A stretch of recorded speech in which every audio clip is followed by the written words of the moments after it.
नमस्कार दोस्तों, success Vista classes पर मैं राघव दीक्षित आपका बहुत बहुत स्वागत करता हूं। दोस्तों, जैसा कि आप देख रहे हैं आपके आरआरबी ग्रुप डी के practice set success Vista classes पर मैं सॉल्व करा रहा हूं।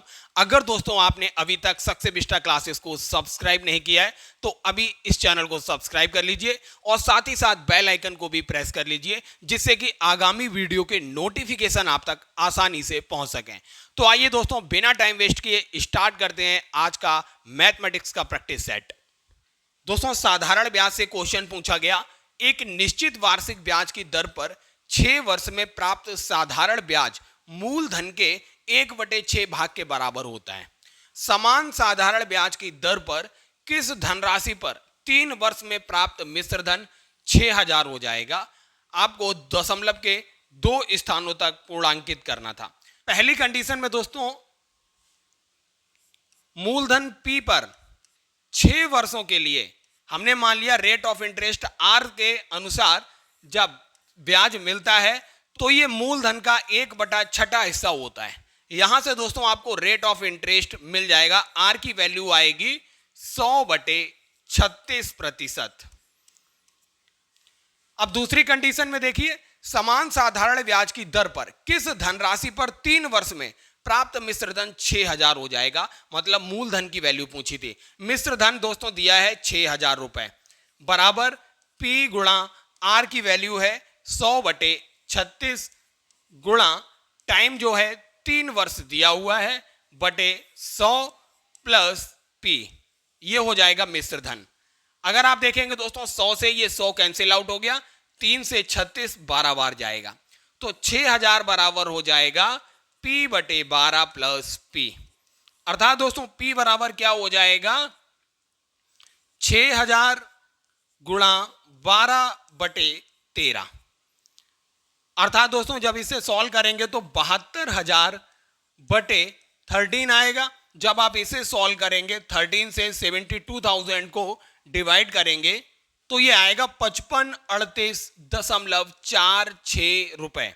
अर्थात मूलधन की वैल्यू आई 5538.46 रुपया। अर्थात दोस्तों पहला ही ऑप्शन बिल्कुल करेक्ट हो जाएगा।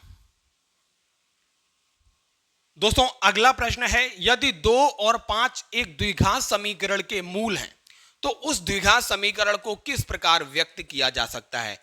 तो सबसे पहले हम द्विघात समीकरण ही लिख लेते हैं जिसके मूल क्रमशः A और B हैं। वो द्विघात समीकरण क्या होता है, x² माइनस मूलों का योगफल गुणा x प्लस मूलों का गुणनफल बराबर 0।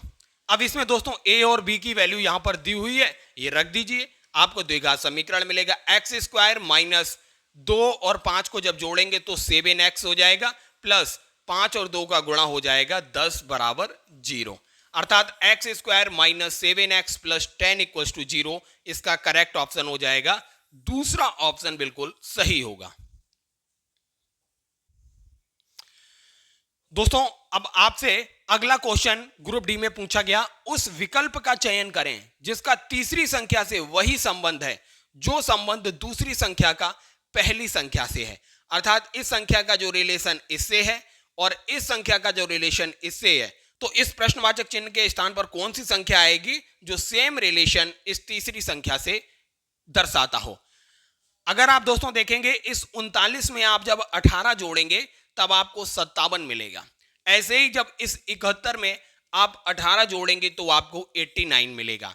तो आप दोस्तों इस 82 में से माइनस का 18 करेंगे तो आपको 64 मिलेगा, जो बिल्कुल एग्जैक्ट आंसर होगा। दोस्तों अगला प्रश्न आपसे पूछा गया, x + 2y - 3z का होल स्क्वायर किसके बराबर होगा। अगर दोस्तों x + 2y को हम मान लें a और 3z को हम मान लें b, तो ये क्या हो जाएगा a - b का होल स्क्वायर। जब इसे ओपन करेंगे तो a² प्लस का b² माइनस 2ab आएगा। कहने का मतलब है जो b का स्क्वायरिंग टर्म है वो प्लस का होगा। बाकी का आप देखिए चौथे ऑप्शन में ये b का स्क्वायरिंग टर्म माइनस दिया हुआ है, इसलिए ये चौथा ऑप्शन नहीं होगा। अब दोस्तों जहां जहां पर z आ रहा होगा उसके आगे माइनस होना चाहिए। देखिए बाई जेड यहां माइनस है, लेकिन यहां देखिए जो 6 बाई जेड है ये भी माइनस का होना चाहिए था, इसलिए पहला ऑप्शन गलत हो गया। आप तीसरा ऑप्शन देखिए, यहां देखिए 12 बाई जेड, यहां पर जेड है, ये भी टर्म माइनस का होना चाहिए था, तीसरा ऑप्शन भी गलत हो गया। दूसरा बिल्कुल करेक्ट हो जाएगा, 12 बाई जेड और 6 एक्स जेड दोनों माइनस के हैं, इसलिए दूसरा ऑप्शन बिल्कुल करेक्ट हो जाएगा।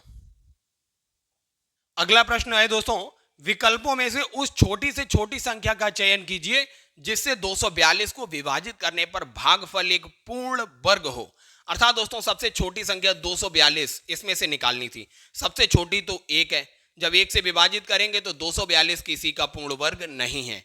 अब दूसरी संख्या है सबसे छोटी 2, इसे 2 से विभाजित करेंगे तो 121 मिलेगा। अर्थात 121 दोस्तों किसका पूर्ण वर्ग है, 11 का स्क्वायर जो है 121 है, इसलिए चौथा ऑप्शन बिल्कुल करेक्ट हो जाएगा। अगला प्रश्न है, मान लीजिए कि n वह छोटी से छोटी संख्या है जिसे 15, 18, 20 और 27 से विभाजित करने पर प्रत्येक स्थिति में शेषफल 3 प्राप्त होता है। n 53 से विभाज्य है, तो n के अंकों का योगफल ज्ञात कीजिए।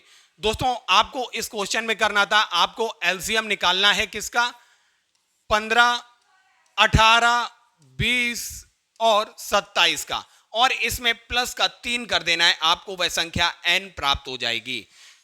तो आइए दोस्तों अभाज्य गुणनखंड से इसका एलसीएम निकालते हैं।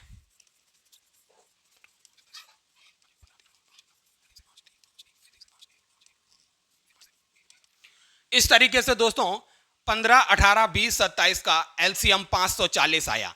अब कंडीशन दी थी विभाजित करने पर प्रत्येक स्थिति में 3 शेषफल बचता है, तो इसमें 3 जोड़ दीजिए, आपको n की वैल्यू मिल गई 543। ये n की वैल्यू है। पूछा क्या गया था, n के अंकों का योगफल ज्ञात कीजिए, तो अंकों का योग हो जाएगा 5, 4, 9 और 3, 12। इस तरीके से चौथा ऑप्शन बिल्कुल करेक्ट हो जाएगा।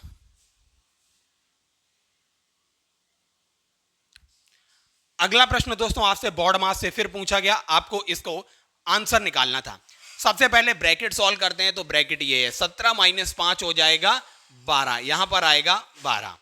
फिर इसके बाद यहां देखिए डिवीजन है नहीं, तो इसका मतलब मल्टीप्लाई सॉल्व करेंगे, 8 सत्ते 56 हो जाएगा, तो 56 + 11 - 12। अब दोस्तों देखिए 11 - 12 जो हो जाएगा, यहां माइनस का 1 हो जाएगा, 56, 56 - 1 क्या हो जाएगा, 55।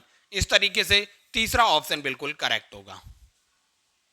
अगला प्रश्न दोस्तों है, यदि x - y = 9 और xy = 16, तो x² + y² की वैल्यू क्या होगी।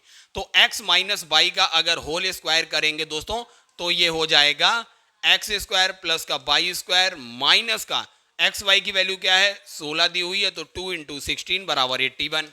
तो x² + y² बराबर हो जाएगा 81 + का 32।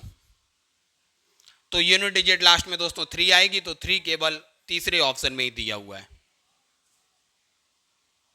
अगला प्रश्न दोस्तों आपसे पूछा गया, यदि एक गोले का आयतन 792/7 सेंटीमीटर क्यूब है, तो गोले की त्रिज्या क्या होगी।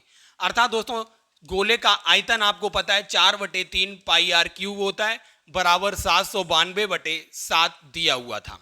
तो आपको r की वैल्यू निकालनी थी, तो r³ बराबर हो जाएगा 792/7 गुणा 3/4 गुणा 7/22। 22 से 792 36 बार कट होगा, और 4 से ये 36 जो है 9 बार कट हो जाएगा, 7 से 7 कैंसिल आउट हो जाएगा। तो इस तरीके से r³ की वैल्यू आपको मिल जाएगी 9 × 3 = 27, और r की वैल्यू यहां से क्या निकल के आएगी, r की वैल्यू निकल के आएगी 3, अर्थात 3 सेंटीमीटर जो है इस गोले का त्रिज्या होगा।